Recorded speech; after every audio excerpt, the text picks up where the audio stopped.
Welcome to the Superset Podcast, episode 57. This is Crystal O'Keefe. And this is Tom O'Keefe. Hi. Oh, in unison. Yeah. Oh, it's nice that we get along so well. It is. That we can harmonize. We're still on the same page. In harmony. After all these years. Yes.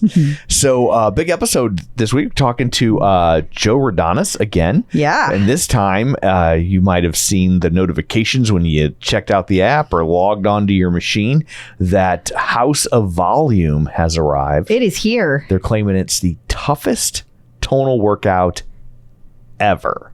All right. So, are you going to do any plugs before we get in? Because I have questions for you. Is that a hair joke? No. I wanted to see if you were going to do any other of your little talks before we got into this, because I have questions for you. You started this, so I want to know when I can talk about House of Volume. I guess you can talk about it here. Well, we're going to talk about it later in the show, so maybe we'll talk about it there. Okay. Let's do that. We'll wait. Yes. So I'll be patient. Before we get to everything, we just want to remind people, especially if you're a person that's listening to the show, you haven't pulled the trigger on a tonal yet, you're on the fence. They have a Labor Day promotion going on right now. And for a limited time, you can get $250 off your tonal. Best sale you're going to have. This is a limited time, so make sure that you take advantage if you are on the fence. And this is getting you all of the things that come with Tonal. So that's your personalized weight recommendations based on your strength. That's your unlimited content option, so you hit any goal. That's real-time progress tracking, so you can track your performance metrics, and that will keep you motivated.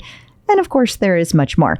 All of the awesome things that Tonal brings is what we are saying. Absolutely. They remove the thinking. They do, so which is our favorite part. All you have to do is the lifting. Yes. It's all lifting, no thinking.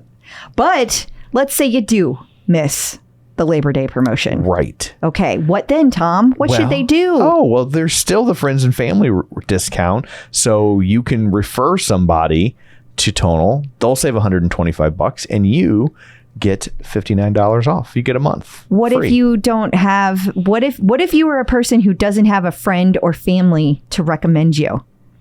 You know what you do then? You make friends and family? No, you use the discount code to clip out at checkout. Oh. And that'll get you you won't get the $59 but if you have it, then you are the friend. So, but if you're on the fence, right, you don't have a friend recommending it to you. Labor Day's over. Use the clip out at checkout. We've got you covered 3 different ways. Exactly. Yes. Exactly. So shameless plugs. Don't forget. Wait, no, I forgot to ask you what's coming up. Ooh, well, we've got lots of new content to discuss, and I really want to get into this House of Volume discussion. Now, it's going to be weird because we're going to talk about it before the interview with Joe Rodonis. We're going to hear your thoughts on it. But then we'll hear it straight from the house's mouth. I got all you did there? I do. Yeah. I do. And we have all about recovery we're going to hit, basically giving you all of the details as well. Okay, well, before we get to all that shameless plugs, don't forget we're available on Apple Podcasts, Spotify, Google, wherever you find a podcast, you can find us. While you're there, be sure and follow us so you never miss an episode. Maybe leave us a review, always super helpful. You can also find us on Facebook at facebook.com/supersetpodcast, and you can watch these episodes on the YouTube. So swing on by youtube.com/theclipout, the name of our other show. And you can watch us on there. We would love to look at you. Well, we won't wait, we're not going to look at them. They're going to look at us. Now I feel like I made it weird. Yeah, that's real weird. Yeah, but still do it. You can watch the episode. That's what we'll say. But not in a weird way. Yeah. Okay. So there's all that. Let's dig in, shall we? Let's do it. New tonal content. Okay, Joe's House of Volume has begun. And so it's just called House of Volume though, right? I don't know. In my notes, it says Joe's House of Volume. This because he's the coach. Okay. I'm pretty sure it's just called House of Volume. Well, I'm going to call it Joe's House of Volume. Okay. What can you do about that? But if somebody's searching, it's House of Volume. Just search for house. In your heart that I'm right and Tonal is wrong. Okay. So, Tonal's toughest program yet. So this is, just to recap, muscle building. Right. And they are saying it is the most difficult because of the number of reps and short rest periods. Now, you're going to hear all about why it's so difficult, who should be doing it, why they should be doing it, when they should be doing it. You're going to hear all of that from Joe later on. But Tom, I want to hear from you what your thoughts were. You did your first one this morning. It just dropped this morning. You hopped right in there. Yes. So I've done day one. How did it go? It was fine. It was upper body. And so I ended up lifting like 17,000, 18,000 pounds. Definitely a lot. But that's on the high end of what I've been at lately. I just finished pyramid pump, which sounds a little dirty. And before that, I did extreme accumulation. So I've been doing things with heavy lifting. And so that's about where my upper body stuff has been living lately. So it wasn't appreciably more yet than those other things. It was, like I said, about in the same zone. But I looked at tomorrow is leg day. Eek! And you a little scared? Did a little pee come out? Yeah. Well, my age, it happens a lot, but it happens for no apparent reason. But yeah, it's like that one there's a lot going on there. Like I will say that like normally on a leg day, even on like the really intense things like extreme accumulation or go big or go home, stuff like that. It's like you have that first set that's like really intense, and then the other two sets are not as bad. This is like looked to me more like 3 first sets.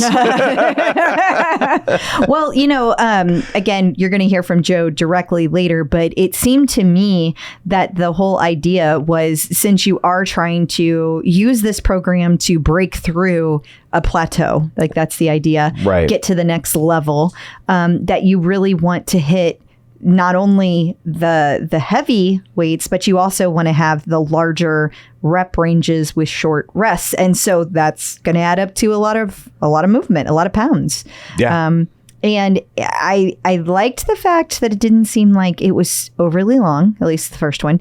It was right in line with what the rest of the ones it was that like you've been 50 doing. minutes. Yeah, it was. So it wasn't like I was down there for an hour and 20 minutes or something. It was like 48, 50 minutes, something like that. So I also am wondering, just looking at day 2, I'm like, is he like roping us in? Is he doing the old rope-a-dope? Like day 1's like, oh, this isn't so bad, because he doesn't want you to bail on day 1 or not even start. So it's like, I'll make day 1 like tough enough to feel like you're doing something tough, but not so tough that you're like, absolutely not.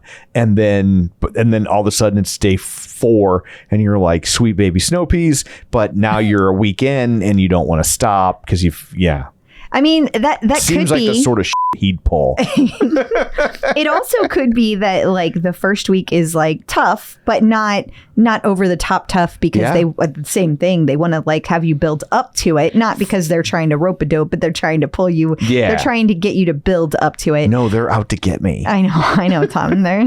I will say, having done pyramid pump, it did that, because like by the end, some of those sets, it was like 20 reps, which is the most I've ever had to do on Tonal. So well, and that's going to be this one too, because I definitely remember him saying that it was going to be in the 12 to 20 rep range and very short amount of rest. Now, did you stick to the amount of rest that they had listed, or did you take extra? I mean, there's no judgment here. Judgment-free zone.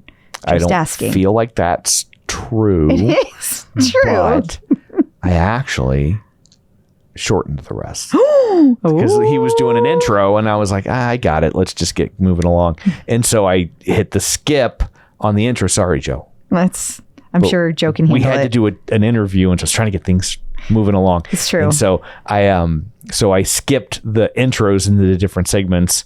So but no, I did the appropriate amount of rest, except for when I made it shorter. So okay. I don't know what the opposite of judgment is, but that's what you should have for me right now. Okay. Well, I was just asking. Calm down. I'm not so sure that you were. Okay. So but yeah, and I will say the most amount of reps I had on day 1 was 16. All right. Also, you might hate day 3 because that one's going to be an emphasis on shoulders. Oh. Yeah.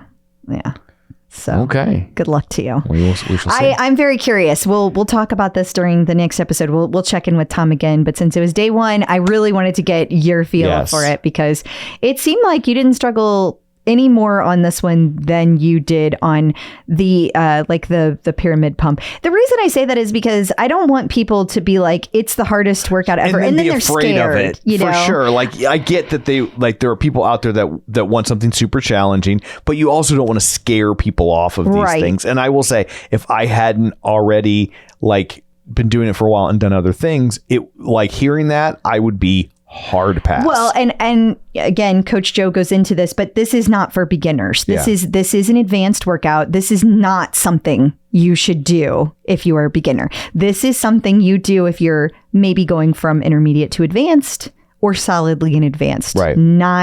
Not beginner. Yeah, but you will hear all about this in depth with the man himself, Joe Rodonis, and the interview this week. So if you're intrigued but on the fence, he will answer all of what we hope are your questions and the interview. So you definitely want to stick around for that.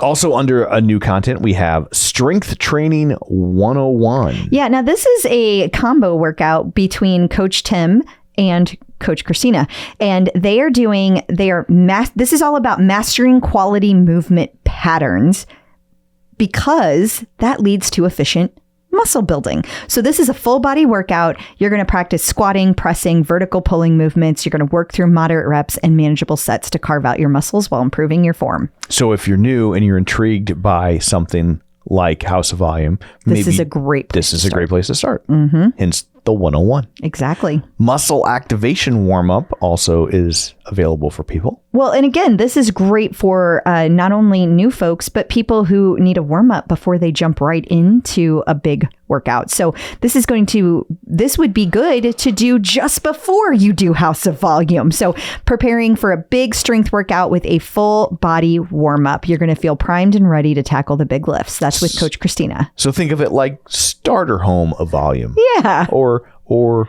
house of apartment of volume.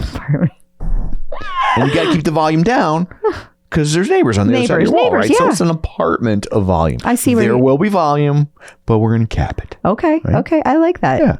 Full body deep stretch. Now this is going to release the tension in your hips, shoulders, back, and calves with deep restorative stretches. And this is an advanced session. That means you're going to hold each stretch for longer durations, and that's going to help relax your muscles while improving flexibility. That's going to help you increase your range of motion, which regardless of what your goals are, that should be one of them. Whether your goals are to get stronger, get faster, whatever, that's going to help you. Flexibility is going to help with all of the things, all of them. Okay. And also Coach Christina. I was going to say, who's doing that one? But then you cut me off to answer the question. I was in the middle of this. I anticipated. Okay. So legendary leg day. So if you're, let's say, and again, judgment-free zone, a sociopath, and you're like, I just want to do leg day all the time. It's all I want to do. Well, Coach T or Coach Tanisha, she's got you. So this is a lower body workout that's epic. Hinges, squats, lunges. It's all going to give you stronger legs, starting with a giant circuit of 4 exercises repeated 4 times. 4. So that's going to give you lots of volume and building muscle. Your glutes and quads are going to be on fire. No, thank you. Everybody, the pickleball is a sport that came out of nowhere that people seem to be obsessed with, like Highlight in the 70s. Well, listen up. Pickleball Power conditioning might not sound like something you need in your life. Like you're like, whatever, I'm not doing pickleball. It can't be that hard. Right. You're just conditioning, right? Let me tell you, that class will sneak up and bite you on the ass. Like, in the best way. I took this live because I went to go do just a class. Like I didn't have anything in mind. I was just like, oh, I'll do a class. Well, I walked up to the machine and Coach Woody was doing a class live. So I was like, okay, I'll try it. Right. Well, it kicked my ass. Like there are so many plyometric intervals in this, but it's moving so fast the whole time.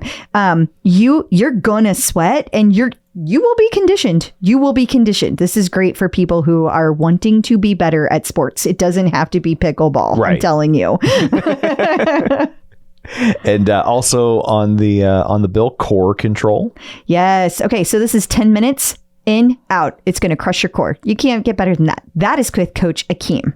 Okay. Compound Clinic deadlift and bench press. This is a perfect class to learn to lift like a pro. So maybe you don't know the foundation for the deadlift or the bench press. Yeah. Start here. This is with Coach Tim. It's going to teach you all of the things you need to know how to do it. And it's going to do some accessories in another block that's going to help you get all of the stabilizing muscles ready to go as well.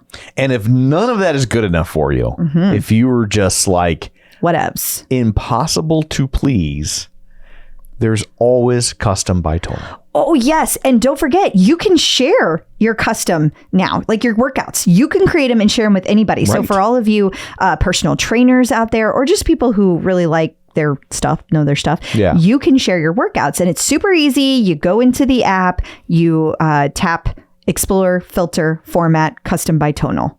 Boom. Easy to do. There you go. Yeah. In case you missed it. Wanted to point out on the Tonal blog this week, they had, well, I guess it's been around for a while, but that's why it's called In Case You Missed It. I got you. Surprise. I got you. So how to speed up your recovery so you can crush your next workout, which I think is super important. Like if you had a rough day, but you don't want to feel like you're letting yourself off the hook, you got to like get it together quick. Well, yeah, you do, because but you want to be safe, right? And sometimes you're really sore. Like you do, like maybe tomorrow after your first day of House of Vol, you might be super sore. Right. This is day one, right? So like I might be talking a good game now of like day one. I guess it was okay, and then tomorrow morning I wake up and I was like, just bring me dry shampoo and spray it all over my body. I can't move to the shower. Well, and I've also, like, obviously I had my little incident this year when I was hit by a car, just, walking along. And when I came back to doing Tonal, like, because I hadn't been lifting any weights, like it was humbling. Yeah, I bet. It was humbling. I was sore for several days, and that can happen. Like as long as we've been working out. When you lift and lift and lift, you're not really sore anymore, even if you're doing big heavy lifts. And so, when you are kind of back in that place of being at the beginning, it can catch up with you. So the important thing to do is start with your nutrition. I know it seems kind of counterintuitive because you need to eat well to lose weight. But if your goal is just to get stronger, you may not be as concerned about that. But you do need to be, because if you have you have really good protein, really good carbohydrate, you make sure that you have it after a workout. That's going to keep you more recovered faster. You're going to be able to recover faster by ingesting that. It's not just protein. Protein will help build your muscles, yes, but recovery, you have to have the carbohydrates. Please do not avoid the carbohydrates. Super important. But a combination of the two, that's where the magic happens after a workout. And here's the next step that I'm a big fan of. Sleep. Yeah. And that's important too, right? You can't get like 4 hours of sleep and think that the next day you're going to feel better. Your body has to have deep sleep to have tissue repair. It just has to. What's the first thing I did after my very first slept? You literally on the ground right in front of Tonal, just like kaboom. Yeah. He was like, I'm tired now. I was like seriously worried about you. And also it was really hard to do my Tonal. I had to step around you to do it. Well, you're advanced. Not then. It was an advanced movement for you. You could also practice active recovery. Yeah. And so again, this seems kind of counterintuitive. Movement will help you feel better, but it does, because it gets the blood flowing in the muscles, which helps flush out. It helps flush out the like waste that's in your muscles from being torn up. And so when I say active recovery, I am not saying go hard. It's recovery that happens to be active. So that could be yoga. That could be maybe some cycling, walking, maybe even body weight exercises. Heck, you could even do just a full-on Tonal workout in recovery mode. Or here's the thing too, Tonal's always recommending your next workout. If you're in between days, at least for me, it's almost always offering some sort of like deload or active recovery thing. So just do that thing. Excellent. Yeah. So you got the machine, so you don't have to overthink it. Perfect. And then step 4, I will let you say, because I don't know how to say that word. Myofascial release. In other words, Okay. foam rolling. Okay. Yeah. And you know what? This works so well. Like whenever I am super sore, and I usually get more sore from running on a regular basis, that like using a Theragun or some kind of percussion gun, Right. or using foam rolling, all of those things help so much. And there are a ton of great suggestions, like you said, on the Tonal. They'll just pop right up after your workout. So there's tons of stuff for you. And but coming up next, we're going to talk to Joe Rodonis. He's going to go in depth about House of Volume, their newest program. They're saying it's the toughest. He will let you be scared of it, but just the right amount. Just the right amount. So you don't not do it. Yeah. So here we go. Peloton personnel. Joining us today via the magic of ZoomTube from Tonal and Extraordinaire, it's Joe Rodonis. Hey, Joe, how's it going? Hello. What's up, guys? Good to be back, man. It's good to have you back. So I heard you were going to start with some burpees today. Is that right? Yeah, I already did 30, so I think we could join in together as a team, and I'll do this to get the call off right, you know? Before we started recording, Joe was like, "You're not going to make me work out, are you?" And I was like, the audacity of you to get mad if we make, like, how many people have you made work out in your life?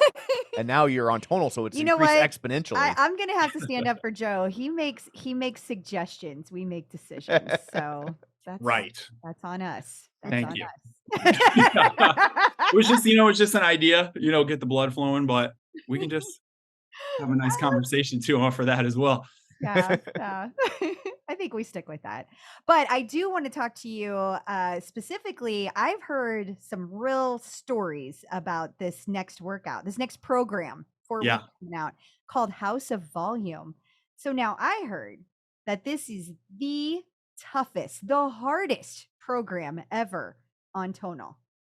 That's based on the shit-eating grin he just I got. saw that. That's what they're saying. Yeah. That's what they're saying. I didn't say it. I don't know who said it, but it's probably true. I tested it. I've done it. I've had Troy do it. I think it's going to be, I think people are going to enjoy this one a lot. Or enjoy the fact that, or they'll enjoy the fact that they're not enjoying it. Right. Yeah, right? Which is usually my kind of people, They just like the craziness. So this is going to bring the pain. Yeah. Right.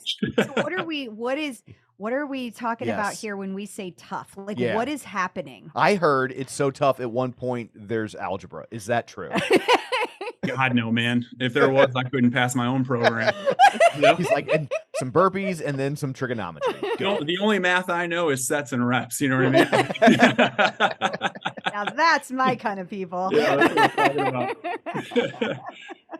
I'm curious what you guys have heard about it now. Have you guys seen the program? No, we've not. No, we just heard watch out. We were just told to be afraid. Proceed with caution. Are you guys going to do it before I talk about it? Well, I'm not going to wait. I'm not going to commit to doing it until I know what it is. It's like Tinder. We at least got to see a picture. Come on. Okay. Give us some idea of what we're in for. I just did extreme accumulation. Like how worse is it than that? Yeah. That's awesome. Yeah. So I would say it's fairly similar. It's just like, it's a bit of a different style. So you're going to be doing, so House of Volume is also an accumulation program. So it's going to be high volume, right? As the name implies, you're working kind of like in that set range of like usually about 12 and then up to 20 is going to be our sweet spot for things. But it's a little bit more going back to my wheelhouse, which is strength training and performance training. So a lot of this template is what I have personally done for years. And when I was getting really serious into weightlifting, this was really during COVID. We were building a gym out in at my previous gym, and we were messing around with this style of training. It's very sports specific, football style. So it's heavy compound lifts.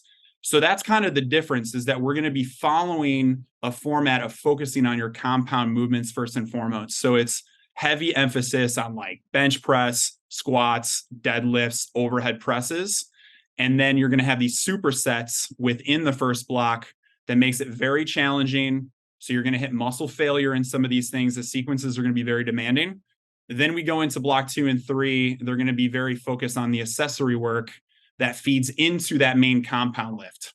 So the idea is that you're going to build strength and muscle, but it's also going to improve functionality, speed and power and work capacity. So I never want to train just to train. Like, I want to train to improve performance. And I think like this sets you up and builds you such a solid foundation in all of your compound movements that you're going to develop such confidence going into whatever program you do after this, that it should almost be like a cakewalk. It should like allow you to hit another level, to dig a little bit deeper, to get more gas in the tank. So that's pretty much the general format. Okay.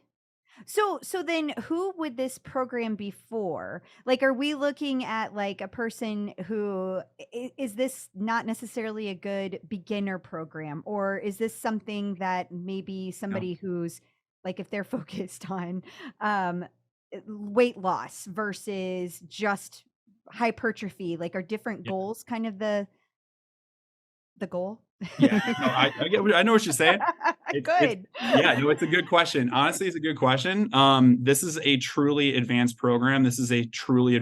So I would not be touching this if you're a beginner or even an intermediate. And I'll clarify on it. So usually training capacity as an intermediate or beginner user, you're probably training weightlifting like 2 to 3 days a week. That's like usually a good sweet spot for people, because you're trying to build up your tolerance for weightlifting. So you need about like 48 hours to recover between sessions and between muscle groups that you're hitting. So you get full recovery in, and you're still working on like your body getting used to the squat, the deadlift, and these movements. So as you build a tolerance and as you increase your volume and as you increase your frequency, this is a program to build up to, but this is truly an advanced user. So what you're trying to do with this and where I would use it is, once again, this is an accumulation program. And to clarify on that, you have usually like 2 types that are pretty common, like an accumulation phase and an intensification phase. So accumulation is about building volume. You're going lower weight, heavier reps, or high reps. So that's your 12 to 20. Intensification is where you're working 6 to 12 reps. So that's way heavier weight, lower rep, right? So this is going to set you up for an intensification program. So where I would be using this is like, if you have hit a plateau in your weightlifting, if your bench press is stalled out, if your weights have just stalled out, you're not gaining any momentum or any traction yet, you've been doing too much of the same thing, it's a great thing to do. If you have been noticing, and this happened to me, I was training for hypertrophy for months. I was like putting on muscle size, right? And isolating muscle. And that's a great way to build muscle. But when you think about hypertrophy, you're taking like 2-minute rest periods. So the downside to true hypertrophy training is that you actually get a little bit slower and you lose explosiveness and you kind of lose work capacity, right? So if I asked you after a hypertrophy program to go into 20 reps with 30-second breaks in between, you'd be dying. You'd be absolutely losing your mind. You'd be like, this is terrible. I would also be dying at the beginning. Just for the record. Of that. So it's a tough thing. I faced that. I was doing hypertrophy and I was like going back into strength training and I was like, I am gassed on these sets, man. And I remember one of our clients like saying that. He was like, I'm noticing that at set 4 or 5 on a front squat, I'm losing energy. I'm not able to recover quick enough in between sets. I got like 90 seconds in between, but I can't catch my breath. I got to hit the pause button. This is a great program to use to get your work capacity back up, so that when you go back into an intensification program, you're going to be recovering like that. You're going to be like doing 20 reps, 15 rep sets. So when you go back to 8, you're going to be like, this is a walk in the park. This is easy. So this gets you through that plateau. And I think, like, again, it sets you up for these next phases of program. It's like a catalyst to get you to a higher level. So if you find yourself in the intro segments going, yeah, come on, like, then you're ready. If you're like jazzed up. Yeah, like if you're like, stop the talk and get to the next thing. Oh Like, yeah, and then you're fired up. Yeah, let's go. So I had a question. You were talking about like if you feel like your weights have plateaued. Now, I don't know how other people are. I pay absolutely no attention to my weights. That's Like true. He doesn't. because that's what I got the Tonal for. Paying you guys. Like you guys keep track of what weight I'm lifting. Fair. I don't pay attention. Fair. And so if you aren't paying attention to your weight, I can't think I'm the only guy out there or person who doesn't pay attention. Is if you feel like your strength score hasn't been moving, is that another good metric for if you're at a plateau? I mean, yeah, like every time in Tonal, it's always tracking. And I think you can go back retroactively and even see workouts and see where your each lift, how it's performing, especially in a program. You can see like, hey, my bench has been at this weight. It's been at this power output. You can see like your small PRs. So if you've been plateauing or if you've even had to reduce your weight, it's usually a sign of just overtraining, or like we call it the law of diminishing returns. You've been doing something for too long. And so now your body's so used to it, it's gotten so adapted to the stimulus that there's no longer any improvement. You actually see a downslope happen, especially for seasoned and advanced lifters. The incremental improvements that take place are incredibly subtle and small and difficult to get. Like when you're brand new to training, you're just going to see progress. You're just going to be like climbing that ladder, dude, and moving in weight. And you're going to be like, I'm shredding. I'm getting nasty with these numbers. Everything's working. But training has a way of humbling you, man. The longer you do something, and like you see it in pro athletes and like professional weightlifters, power lifters, they will spend an entire year working on small adjustments just to gain like 5 pounds on their squat. Like it takes, because they're already tapping out, they're maxing out to their potential. And now you're doing like all this work to get incremental improvements. And so you got to have these periods of adaptation. And it's something I did want to talk about because I think it's important to remember, and this is what I look at, is train in phases. Yeah. When you're an advanced lifter, think about training in phases. And the more you lift, the more specific they should get. And that's why I talk about accumulation and intensification. You go into something like extreme accumulation or a house of volume, you build up work capacity, volume. But if you did only accumulation programs for 5 months, all that you're going to do is increase global fatigue in the body. So at some point you're maxing out. I'm like, what, 20,000 pound workout to 30 to 40 to 50. Where does it stop? So now we're just doing 100 rep sets, right? It becomes ineffective. So you got to get to a spot where I have built work capacity. And now let's go down in reps, but up in intensity. And now you're going to see results start to compound again. You've like reset yourself up into a new cycle. So in a perfect world, when you've completed House of Volume, where do you go? What do you do next? Like, because you should, using your logic, you're saying you probably shouldn't go into another accumulation thing. Right. So I would just say that it would be probably 2 months is what I would recommend if you're doing accumulation, depending on where you are. Personally, I would do it for 1 month, 2 tops, and then I would move into something like a Power Build 1 is a great example of intensification. We're working like 6 to 8 reps. I'm asking you to go for pure power and raw strength. Like you're lifting as heavy as you can with like a minute or 2 rests in between. And that's a performance program that would complement this beautifully. Yeah. Okay. So many questions come up from that. And I don't know that it's even easy enough to answer in this kind of setting because I realize there's no straight line for everyone across the board. Right. But when you talk about training in phases, I think that's what people get so confused about, right? Because they just want to do a thing. You know, Tom talks about all the time. He doesn't want to think. He just wants to show up to the machine and pick a program.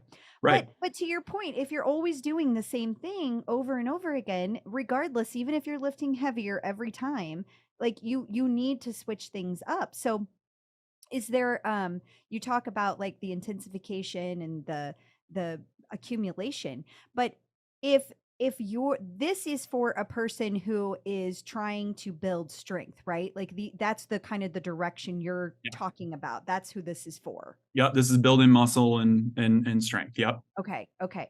And the reason I specify that is because like I'm a person that I like to do those things, but I have to balance it because I'm always trying to do the like get lean. And so you have to kind of balance those two things if that's your goal. And you can't just, and not that you're saying this, but I think some people think there's a one size fits all, and there isn't, because it really depends on what your goals are. And that's kind of your whole point, is that you need to be looking at that. Crystal, it's so true, man. When I speak about this stuff, I just want people to be very conscious in the decisions that they're making. Because like what I've noticed through my years of training is like, you know how people get frustrated where they're like, I've been doing this work and I want this result. And they're like, but I've been putting in the time. And I'm like, yes, but your work doesn't match the result that you want. Right. And then that creates frustration. So like if you're doing a HIIT program and a get lean, but you're telling me that you want to develop tons of muscle and size, well, 1 + 1 doesn't equal 2 there. Right. So, right. You just want to like match it up so that it's like, I'm on the right path. I'm working towards something that's going to get me a desired result that I'm deciding. And what you say is completely true. And so this is what I tell people. I look at training almost on a spectrum of like the never lifted in your life, true beginner, to like the pro athlete that's serious and like Mr. Olympia. Like they're at the highest level of their field doing the craziest stuff in the biggest niche that you can imagine. It's like so specific and dialed in. That's your pro CrossFitter, your Mr. Olympia, your NFL running back. Like they're so locked in with their style. Then you have general population that's just in here. And it's like, where are you on that scale? You could be the person that just says, I like to do different programs because variety gets me jazzed up. I just like the variety, and that's what keeps me moving. Then amen. You keep on doing what you love to do, because at the end of the day, it's about movement and activity. So if that's what's getting you going and like gets you excited, do that all day, right? There's just a thing that I like to talk about with this stuff where this person that's been doing kind of like, hey, well, I've been having fun. I've been doing a lot of programs. I go HIIT, then I go hypertrophy, then I go strength, then I go boot camp. There comes a point where that person in their journey, maybe they've been doing that for years, where they go, now I really want to focus on my deadlift. I want to take it to another level, or I want to get a plyo push-up. So the more specific you get with an outcome that you want, you got to stay in a lane. You got to get like, I am going to hone in on strength training, right? Like I've been doing hypertrophy for 8 months to develop a certain area, right? Mr. Olympia does it for a year to like develop something, right? So you think about, that's why you think about training in phases where you're like, I'm going to hit these core compound lifts all year, right? So you get so good at it, but you change the style where you're going into high rep to intensity, and you change kind of the set patterns and variations, but you're still staying within like a wheelhouse. You know what I'm saying? I do. That's where you get like the greatest specific result. Okay. Very well said. And this program specifically is personal to you. And so what is your favorite element about it, and why? Very true story. And honestly, this was a big moment for me, to be honest. This was during COVID 2020. You guys remember, it was a dark time. Heck yeah, it was. It was a dark time. It was in all the paper. I was like, a part of me enjoyed it because like New York was so quiet. I was going for runs in Manhattan, like nobody was out. I love that element. But at the beginning of COVID, when we heard that we were on lockdown, I was in my studio apartment in New York, and there was one day where I had the bathtub going because I had no laundry. It was like 2 weeks in, I had no laundry, so I had to wash a pair of shorts. And so I fill up my bathtub and I'm going to wash these shorts in the bathtub. I forget that it's on. So the bathtub runs over and the water starts to go down. So I Brady Bunch episode. Dude, yeah. Dude, I sprint. I'm just like, I'm going, and the water already started to spill. So my feet just go out. And I land right on my side, and like I fractured or broke my rib. I'll never know. But the side of my rib, like I couldn't go to the doctor because everything with COVID was going on. I called some friends of mine that happened to be doctors, and they were like, listen, if it's fractured or broken, it's all the same. Like if you can breathe and like it's not serious, like in that way, you're just going to have to wait it out. So we're talking about a month and a half, 2 months of zero activity. Like I couldn't run, jump. I couldn't do body weight squats. I couldn't raise my arm. I couldn't do anything. So I lost a bunch of weight. I lost a bunch of everything I was working on. When I started to get healthy again, the gym that I was at started to build this weight room during COVID. Since nothing was open, we were like, we're going to build a weight room in here. So I had my coaches, my mentor at the time, good friend of mine still, Alonzo Wilson. He's football-based coach. He was like, yo, we're just going to weightlift and throw some stuff around. I had never done deadlifting. Honestly, to that point, I was like shying away from it. He was like, we're going to do this stuff, dude. He introduced me to deadlift to bench press. And we would do this every single week. It was as simple as that. His style was super simple, but it was like compound movement, 315-pound deadlift. You're going to do 15 reps. You're going to take 1 minute break. You're going to go right to the bench press. You're going to do 225 pounds for 10 reps. And we're going to go back and forth for 30, 40 minutes. Just 1, 2, boom, boom, boom, boom. And I did this stuff, that style of training, what's in this program, for like 3 months. And I put on probably like 30 pounds of muscle within that time. And then from there, it set me up for the rest of the year. Like that got me from 195 pounds all the way up to 215 to like 220 pounds. And of just putting on muscle and getting faster, lifting better, performance went through the roof. Like I felt unstoppable training this way. That's incredible. Yeah. Ooh, got me pumped up. Now I want to try it. Well, not the breaking a rib part. No, of course not. Listen, man, it lights a fire under your belly though when you can't move.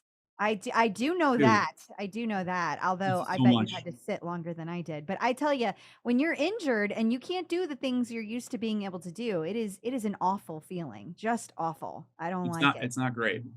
But it made me miss it so much that I was like, I stewed in it. I stewed in it for 2 months. And I was like, when I get back, I am going to destroy everything. I'm going to take it all. And I just went nuts.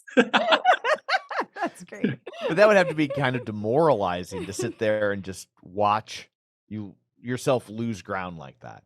Yeah, it was terrible. Yeah. I should pull up some old videos. I actually did a video of like myself at that time where I was like getting back into it and I look like skin and bone. It was like starting over. You could have done one of your like one of those like scam internet things where like before and after. 30 days. Like, well, it was the 30 after days. was because you started with the knowledge and the base of being very in shape, not just you weren't like me and you did it for 3 weeks. And... I definitely had a foundation built, but yeah. So do you have any suggestions for people who are approaching this program? Like, how do they do it? Yeah. How do you go about it? How do you approach? So if you just did like extreme accumulation, I would certainly, and I always recommend this with 4-week programs in general, take a week off or at least deload where you're lifting and recovery. Do things like yoga, meditation, refuel, get yourself like absolutely ready and 100%. When you go into this program, it should be approached with, you got to follow it to a T because it's very intense. So like you're doing 4 days a week on this and that is all that you need. It's so like, I would not add much to it other than mobility units in between. So format wise, it goes upper, lower, upper, total body. So you need time to recover. I would go like a Monday upper, Tuesday lower, Wednesday rest, Thursday back, and then Friday total body. And what I like to do with that total body is give myself like a day allowance to where if I'm not feeling good on Friday, like if I feel like still a little fatigued, a little tired, which is possible, especially as you're getting acclimated, push it to Saturday, right? Like give yourself a grace period. Like I do that for myself. I try to be very diligent with the schedule, but if I'm like body's not responding, take a day. Like always take a day if you haven't slept, stuff like that. But recovery on this is going to be crucial because you want to get the benefits of this. You have to perform at your best. You have to fuel at your best. You have to be mentally clear. You got to sleep right. That's the thing about programs like this that gets me. When I've worked with clients, there's so much more to this than just the physical. What I like about this and with difficult training is that if you think about it, this is like going to be a consistent variable. So I know, and this is what you should do. I'm disciplined with my schedule. Monday I'm lifting, Tuesday I'm lifting, Thursday I'm lifting, Friday I'm lifting. It's a non-negotiable. So knowing that, it gives you a chance to check in with all your other habits that are away from your training because this workout's going to be tough. So it's going to expose everything. If you slept poorly, you're going to feel it. If you had a couple of margaritas the last night to celebrate a birthday, you're going to feel it.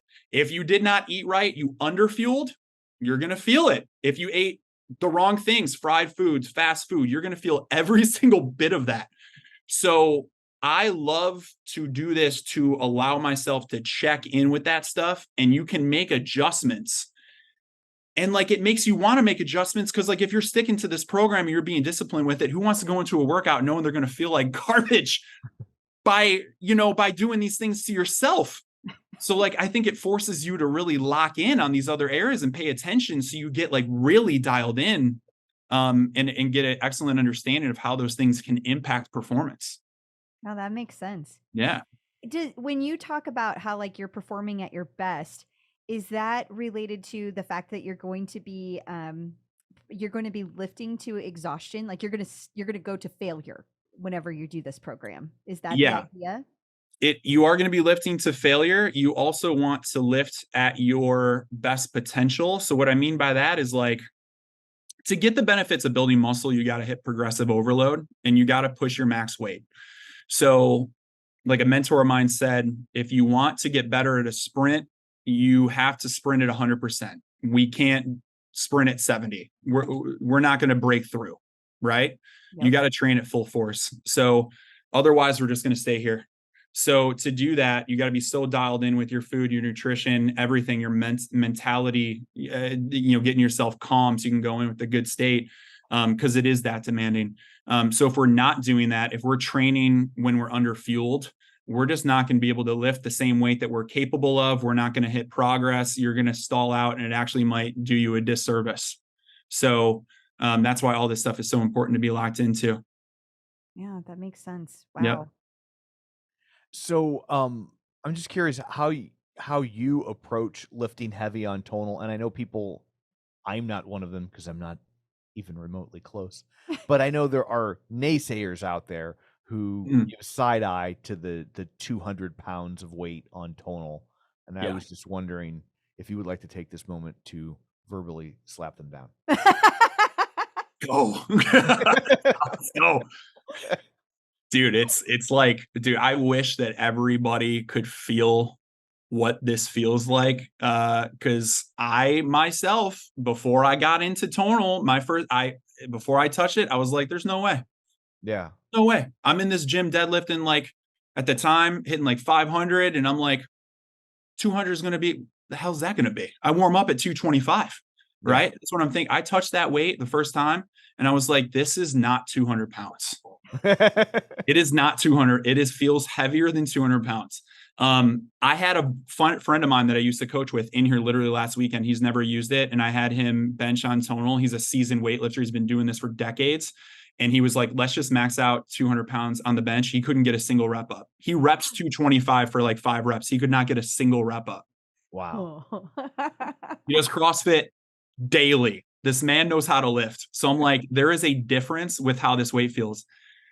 The other component is this. So like I max out, like big compound moves like a deadlift, a hip thrust, an RDL, close on the bench. You can get so much benefit still based on how you sequence. So there's like 2 things that I tell people. One, power generation, for example, on the deadlift, you would not be lifting at your heaviest weight to generate power. You actually do that at a much lower percentage so you can actually drive the weight up as quickly as you can. So to generate power, like a power build program, you're not lifting your heaviest. That's not how you generate power. We're looking for velocity. So it's quick, right? It's like how you would do a sprint. It's like 15 seconds, like boom, boom, boom. So you can get that with 200 pounds. It's more than you need. The other thing is sequencing. So like this program does that. So like the leg day on this is intense. So you're going in you're hitting the same muscle groups back to back. So it's like hip thrust to RDL. It's like a squat to a Bulgarian split squat. So you're fatiguing the muscle in the same way while lifting heavy with minimal rest. So you're building muscle in that way. That's a super challenging way to do it. Yeah. Yeah. Yeah. Anytime you guys looking forward to this? I can see it in your faces how excited you are. Man, you said Crystal's thrilled. A squat into a Bulgarian split squat. Oh, woof. Crystal, it's nasty. I'm just trying to tell you people what's up, man. This is real. We're going barbell deadlift to barbell hip thrust, RDL to Bulgarian to pull over crunch. Yeah. Like, that's going to be effective. That's for sure. There's no way you do those moves back to back and there's not a thing happening. Like, there's just none. I'm trying to build superheroes over here, guys. That's what we're trying to do. That's my business. It's like, I think crying is happening. You think crying is happening? Yeah. Well, I have heard you say before in your classes that training needs to be harder than the game. I feel like based on what you just said, I understand that. But what does that mean to you? It's where I first heard that is actually, it was like two places. So like Alonzo Wilson, my mentor, he used to say that all the time. He was like, I want this training to be more difficult than the activity that you're about to do outside of it. You just think about the general population. I think sometimes about my mom. Like, this is an intense program, I get that, but like just in general, the principle holds. You know, my mom, recreational fitness user, if she wants to go hike somewhere that she's never been to and it's like a 10-mile hike and she's not used to that, well, then I'm going to train her in a way so that 10-mile hike is a walk in the park. Because don't you want to enjoy that hike? Don't you want to not be thinking about your lungs and my legs giving out, all this stuff? So you got to train at a higher level, a more demanding level, so that when you go on that hike and the activity that you're training for, it's like, this is a breeze. I've done this a million times. So like, I can just enjoy the experience. You know what I'm saying? Mm-hmm. So that's like the practicality. And then you can just take it higher and higher and higher. So like, I also heard it in my favorite book. It's called Legacy. It's about the New Zealand All Blacks. And I've talked about this book before. You know who the All Blacks are? You know what I'm talking about? No? They are the rugby team in New Zealand. So they have dominated the sport for decades. Pure dominance. And so this book is about their culture and about how they train. They train from a youth level all the way up to their professional team. They're trained in the same methodology. When you're a kid in their intramural programs, like at age 8, they're grooming you to go to that pro level. So what they're talking about at the pros is what they're talking about there. So they're grooming these kids. And that's their philosophy. The training has to be harder than the game. And it's just, it's simple as that. And then I take it and extrapolate it from a life perspective of, I want this to be one of the more difficult things that I do in my day. Cause like, I want a reference point when I go into, when you go into a meeting that, is a little intimidating, you're like, this is a big meeting to me, or I'm going into this interview and I'm a little bit nervous about this. I want a reference point of like, all right, I know that this is like tough, but like, I have felt this feeling before and I have felt it in my sessions and I did some stuff I didn't think that I could do, but I proved to myself today that I could do that. And the more that you can repeat that, you can pull references out like on a dime. You'd be like, yo, I've been doing this for years. I've been doing difficult things for years. I've been doing things that I didn't think I could do for a long time. This is no different than that. This is the same feeling that I've had in there. This is just a different discipline. It's a different atmosphere, but the logic's the same. We go into it one step at a time, but you have the confidence. And that's all that it is. Whatever you do, however you like to train, I want people to do this type of program so that whatever they do after this, they can just crush it. I just want them to take their stuff to a different level so that it's just like, it's a little bit easier and you can experience things just in a different way. And that's what that's all about. That's inspiring. I think there's a lot to be said for that. And I think a lot of kids especially need to hear that because, we're getting one of our kids is leaving for college tomorrow morning. It's been a rough week. I think though, they need to hear that. They need to hear that like, it's okay to do hard things because that's what makes hard things easier in the future. Like it's like any other muscle. You have to do hard things to get better at doing hard things. I think everybody needs to hear that. I think it always grounds me. Right? Because like it creates, look, if you just do things that you're good at, where are you going from there? Right. Like if you just do things that are easy and that like, you see it all the time in training where people are just like, I'm comfortable here. And I'm like, sometimes 100%, we train at different levels of intensity. You're not going to get your butt kicked every day. Like I don't do that. You shouldn't do that. But there's a sweet spot where you're like, you have to raise the game a little bit. And it's like, it's a competition within yourself. Like I just view it as I want to get better I want to prove to myself that I can do things. And like, to me, that's the point of life, is just, I'm in no race other than the race by myself. I'm just looking at like, hey, I'm here today. I just want to get here the next day. I just want to get here the next day. And if I take a step back, that's cool. But like, I just want to keep climbing the mountain just a little bit. And doing tough things like this, I just think it reminds you of like who you really are, like what you're capable of really doing. And I just think that translates into every aspect of your life. I agree. Although I will say, you've talked a lot about hard work. What do you do to take it easy on yourself? Oh, to chill? Yeah. So much. I go crazy in the gym and training, but like, yeah, I'm honestly really relaxed outside of it, which is funny. You guys only see like the psychopath, like on Tonal 3 minutes, guys. That's what you see. Yeah, I do so much. So like my self-care routine has gotten more on point lately and more deliberate. So I've been focusing more on things like meditation and more my mental health as I've gotten older, even more than the physical. I have been noticing that the environmental stressors play a larger role in my impact to perform than anything else. So every 3 to 4 weeks, I book a float tank session, which, are you familiar? I am. Yeah. I don't know. No, I mean, Okay. yeah. Yeah. So love it. Highly recommend. Sensory deprivation is what it is. And it really guides you into deep meditation. It allows you to hit theta state, which is a half awake, half dream state.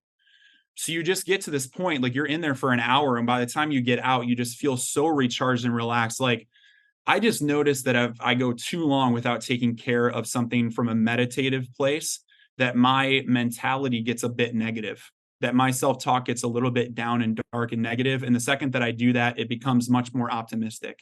So problems that I was maybe creating in my head, or stress that I was creating, is just solved right there. Like it just wasn't an issue, it was self-inflicted. So that's like a big thing for me. We also, honestly, a lot of quality time for me with my fiance and the dogs. We do a lot of things where we go for walks around Central Park and hiking, escapes into the mountains, and just like watching movies and doing a lot of cooking. These are things that I just love to do. A lot of food and silence. Silence. I cannot stress that enough. I live in New York City and I'm like, stop with the noise. I get that. Yeah. I do. Like that's I it. do. Yeah. Do you notice that when you're stressed out, that the noise is more like grating when you're stressed out? Yeah. Because Big man, time. I feel that way. Can you still hear it in the sensory deprivation tank in New York? No, Or thank God. they pretty sealed? Yeah, it's sealed. Thank God. I didn't know if anything could seal out the sound of New York City. That's a lot to ask. It is. It's a tall order. They did it. I think it's like so deep into the building, you know. They were like, it's not on the, it's like deep in. His tank is inside of another tank. Exactly. Exactly. And the door locked. It's like the turducken of sensory deprivation. All I know is you talked earlier about how you're building superheroes. You're talking about this building where there's the sensory deprivation tank. I feel like you've got a lair somewhere in New York City. I think I'm trying to build one. Well, the mental health part is very important because otherwise he's building super villains. That's true. That is actually a good point, Tom. Yeah. That's a great point. He's like, wait, I'm writing that down. That's going in the repertoire. It's like the Joker is really just someone that needs to do a meditation practice on the regular. Be fine. Yeah. Lex Luthor. Got to sit with yourself. Just needs a hug. Yeah. Really, that's all. And some attention. Yeah. And some hair. Tired of the bald guy always being the villain. Aw. Luther. Yeah. So what makes you feel more inspired in this moment?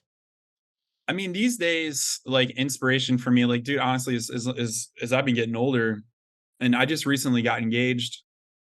Congrats. Thank you.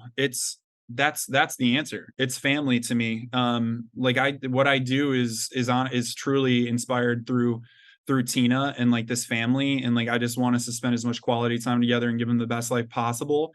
And like, and it's not it's not really about me. Like when I was in my 20s, it was really about like, I just wanted to do what I needed to do. I was like, I want to get this PR. I want to lift this much. I want to do blah, blah, blah. I do not care anymore. It's like, really, I see myself as like a vessel. I just want to like do things to help other people. And like the community has been inspiring the hell out of me. Like I've been getting so many messages from people and seeing what they've been doing and like the progress that they've been making.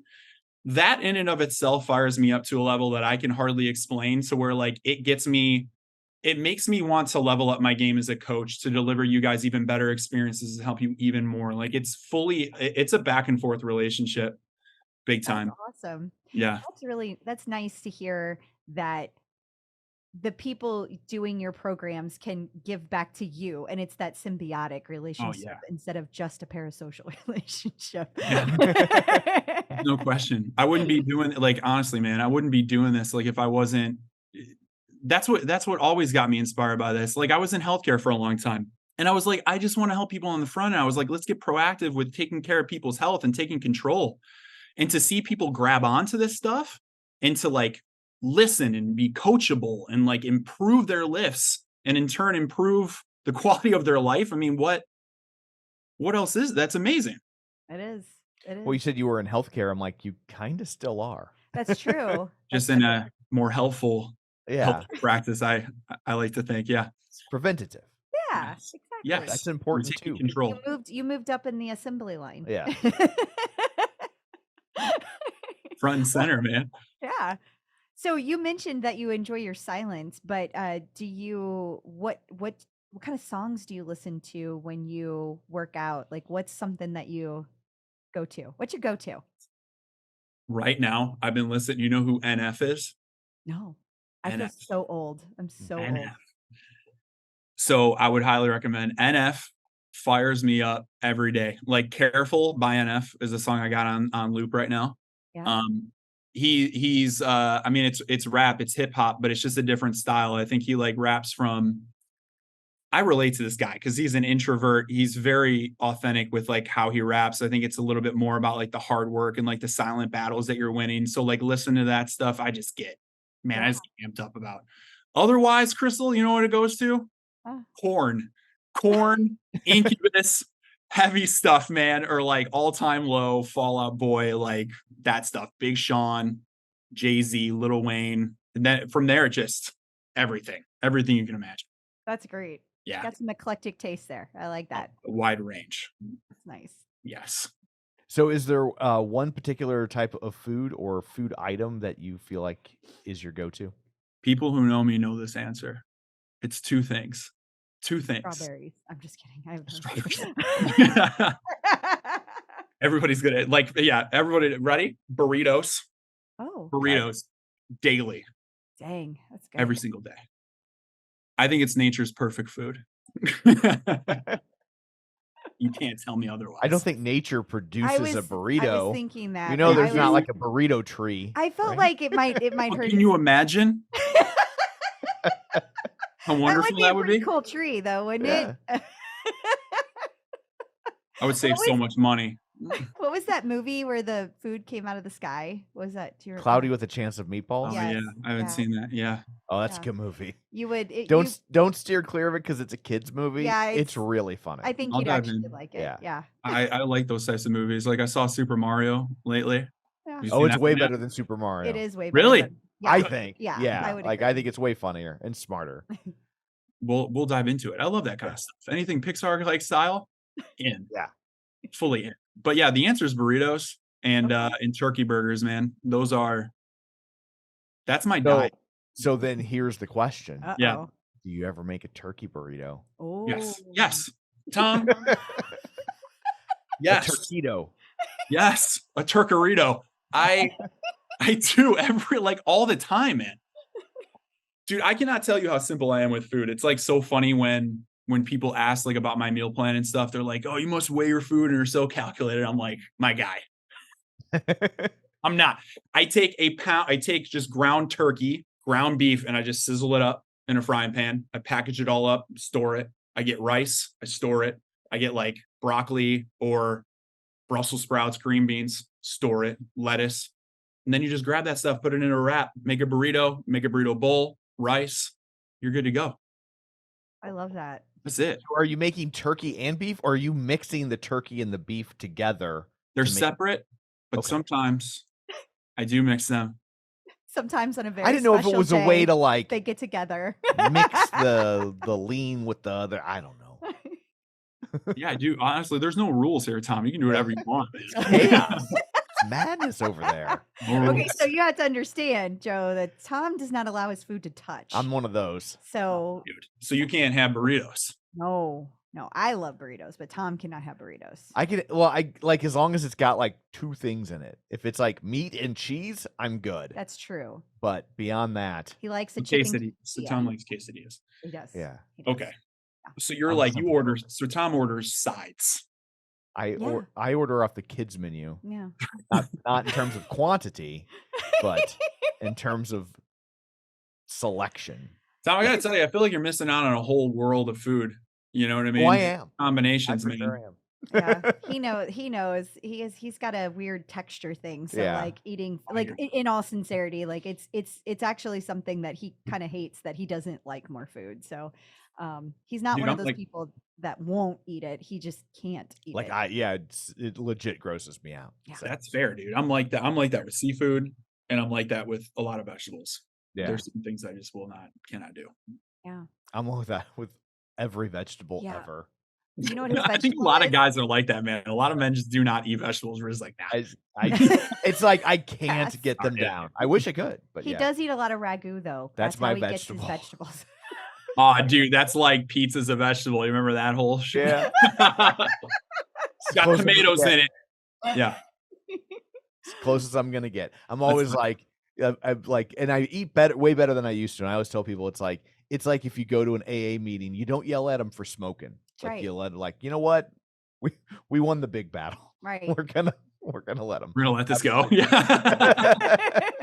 Gotta choose your battles. Yes. So what are 3 things that you do before you start your day? Like how you start your day, I guess is a better way to say it. Honestly, pretty simple. So start a pot of coffee every morning. Pot of coffee. I'm with you there. Nothing's getting done without this coffee. And then it's literally the first thing I do. Into a burrito. I wonder how that would go. Not well. It would just so a pot of coffee. Then I feed Dumpling, who's our little Maltese, because he just begs for food and won't leave you alone. So like I have to feed him.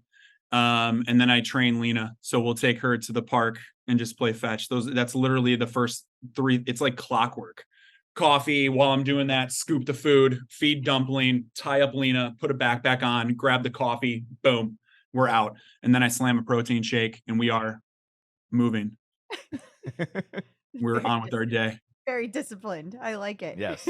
15 minutes, we're ready to roll. Yeah. Is one dog getting jealous that the other dog is getting the food or the training? The training. Like the other dog gets to go on a trip every day. And yeah, our dog would be real sad about that. Dumpling is like 8 pounds. He is 12 years old. That dude just wants to be inside. Gotcha. And he just wants to eat his food and be left alone. So he's a little old man. He's surly. I got it. Yeah. He's a grumpy old man. We had one of those. Gotcha. Did you? We did.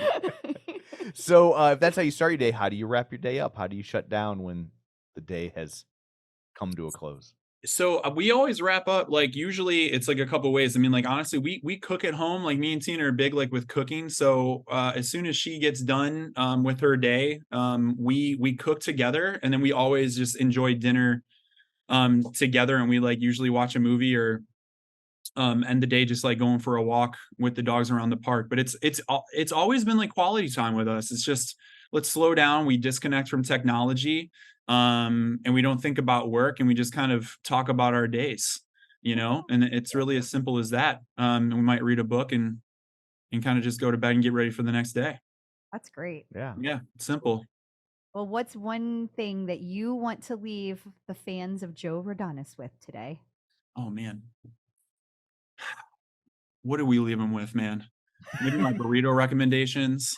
Is Just, that an probably option? not the coffee burrito. I don't It's think probably that- not the move. You know what I'll say? Here's what I'll say. I think like this is kind of front of mind because I've been noticing, you know, I've been like kind of paying attention to clients that I've worked with through the years and even recently that have really seen a great deal of progress, that have seen from performance to aesthetics to like locking in, you know, like I got my nutrition right. They're just like dialed in. And I noticed like it didn't start that way. Like there was a starting point for these people. And like, how did they get here? And I've seen it for years.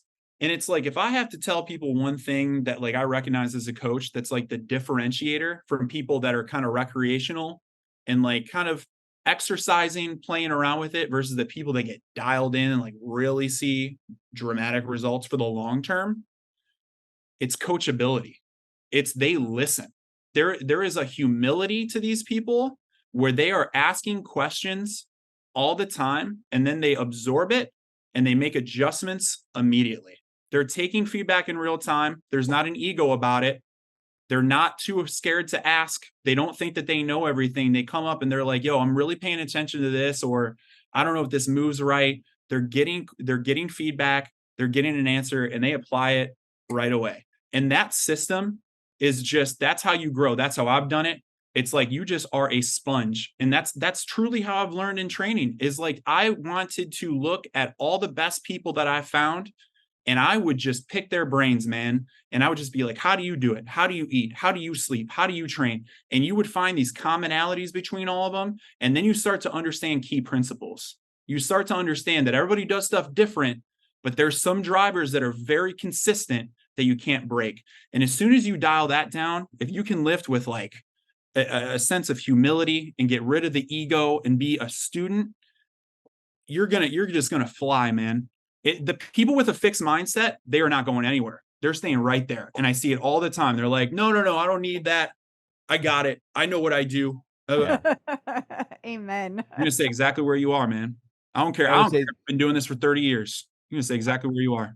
I would say the most important thing to know how to say is I don't know. Yeah. You know, like it's like, because everybody starts off not knowing. And if you have to have the strength to say, I don't know, let's find out, as opposed to I'm just going to make something up so I sound in the moment like I know what I'm talking about, because that is a path to destruction. It's dangerous stuff. Dude, it is. If you approach every conversation as like there's something for me to be learned, and like I don't care who the person is. Like honestly, like the crude example, I remember being in business and like we were talking to the CEO. He was like, if I talk to the janitor of the company, there's something to be learned from that janitor. There's something that he or she does that I do not do well, and vice versa. It's like that's what you got to do. So yeah, continue to just be a student. Awesome. Well, Joe, thank you so much for spending time with us today. Before we let you go, let everybody know where they can find you in all the places. Oh man, well, you know, on Tonal, that's where we're doing all the program and all the crazy lifting. And then Instagram is where I'm doing like most of my activities. So at Joe Rodonis on Instagram, everything you need. You know what, Joe? Tom never answered your question if he was going to do the program, though. Let's revisit that, Tom. I think we should. Are we doing it or no? I did the pyramid one. No, the period one. Do you mean the period? That's what I meant to say. I did the period one. The pyramid one's mine, man. It's great. I'm doing the pyramid one right now. So can I? Accumulation. Is he deflecting, Crystal? Is he like deflecting? So no, I just did extreme accumulation, and right now I'm doing the pyramid power. I thought there would be more. Oh, pyramid pump? Are you doing pyramid pump? There we go. Pyramid pump. I thought there would be more pharaohs involved. Okay. So I felt a little misled. You haven't really answered the question, though. But can I roll right in, or have I done too much? Oh, that's a good question. If I do those back to back, so I went right from extreme accumulation. Well, that's perfect because pyramid. you're doing power. You're doing power, so power into what the accumulation is good, right? Are you doing pyramid pump 1? Yes, because I didn't want to go straight into 2 because I was afraid I wouldn't understand all the plot points. Yeah, no, that's fair. That was designed as a progression. I think that was one of the first programs where we did where it was like 1 and then so intermediate to advanced. So it's like we guide people. Okay. Progression. But yeah, if you're doing pyramid pump 1, you should be fine because that's 3 days a week. So you've had time to recover after extreme accumulation. Is it 3? I thought it's 4. I thought it has me doing 4. Pyramid pump 1 is 3. Pyramid pump 2 is 4. Maybe I'm doing the second one then. Uh-oh. I did it backwards. He doesn't know what he's doing. Tom, just recenter, eat some burritos or quesadillas, have a quesadilla. Gonna have a nice cup of burrito. Meditate, have your coffee, take a week, and then let's jump into this bad boy. Okay? Okay. I will give it a shot. Okay. All right. There All we right. go. We got him. Yes. If I did the period one, I should be able to accomplish anything, right? Because girl power. I appreciate that. I appreciate that. Honestly, let me say this so that people understand. Women are the strongest people on this planet. Why, thank you, Joe. Hands down. It is. I'm not kidding. I'm not either. We deal with a lot. I don't know if you mean physical strength or mental strength, but I mean all the above, man. I'm going to take it. I mean all the above. I've been in a room of hundreds of people, and I will tell you that every time the women outperform the men, every time. That's awesome. They don't complain, and they listen, and they do things perfectly. Men are like, I got it. I'm doing push-ups. And it's like a half rep. And I'm like, you did nothing. You did 0. You know what it's like. Oh yeah. I've been in rooms with those people. So I will try the House of Volume. I keep wanting to say House of Pain because of my 90s alt rock. Well, you might get a second meeting. Yeah. But and we will report back to see how that goes. Okay. I look forward to this. Yeah. Right. Awesome. Joe, thank you again so much for your time. It was a pleasure, man. It was a pleasure. So there you go. Joe answers all the things you need to know about House of Volume, and you can check in with us on the next episode to see if I'm still alive or if I've pussed out, which I've been known to do. Nah. So you're too much of a I must finish guy. Yeah, I'm kind of stubborn about that stuff. A little bit. Yeah. If my pussing out is just I won't do it at all. Yeah. But once I start it, You get out of your way. I'm going to finish it. So until next time, where can people find you? People can find me on Facebook at facebook.com/Crystal D. O'Keefe. They can find me on all socials and the Tonal leaderboard at Clip Out Crystal. And you can find me on Twitter at Roger Kubert or on Facebook at facebook.com/Tom O'Keefe. You can find the show online at facebook.com/Superset Podcast. And also don't forget, you can watch these episodes in their entirety on the YouTubes. So that's it for this one. Thanks for tuning in. And until next time, keep lifting.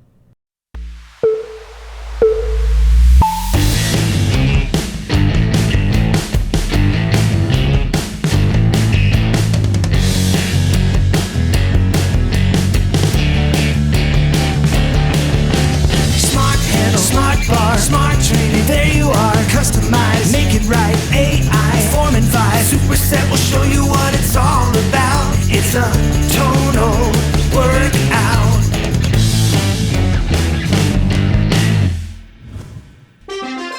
The Superset is made possible in part by support from Tonal.